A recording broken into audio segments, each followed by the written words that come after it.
салом дӯстони азиз.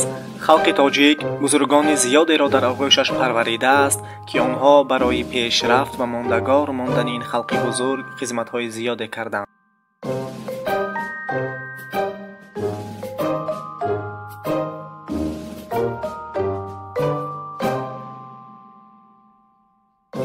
мо хостем барномаеро рӯи кор оварем ки ҳам муаррифгари миллати тоҷик бошад ва ҳам муаррифгари бузургони он. барномаро ном ниҳодем бузургони миллати тоҷик.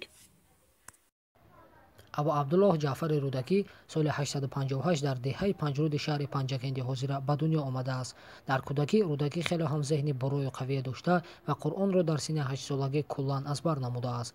таърихи 1100-солаи адабиёти тоҷик бо номи бунёдгузори он устод рӯдакӣ сахт вобаста аст. рӯдакиро муосиронаш ва суханварони баъдина бо унвони ифтихорӣ одаму шуъарои форсӣ, қофиласарои назми форсӣ, соҳибқирони шоирон, султони шоирон, мақадамшуъаро ва ҳамсони инҳо ёд мекунанд.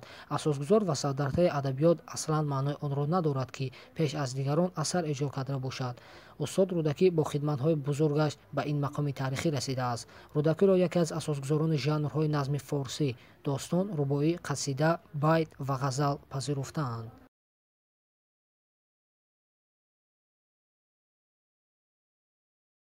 ҳунару дастовардҳои устод рӯдакӣ ба гӯши амири хуросон Насрду ибн Аҳмад мерасад. вай устодро ба дарбораш даъват мекунад. рӯдакӣ дӯсти Насрду мешавад.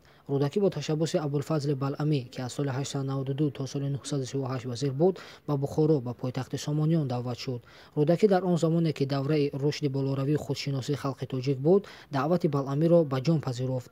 рӯдакӣ дар дарбори Наср ибн Аҳмади Сомонӣ яъне Насриду ба мартабаи азим соҳиб мешавад.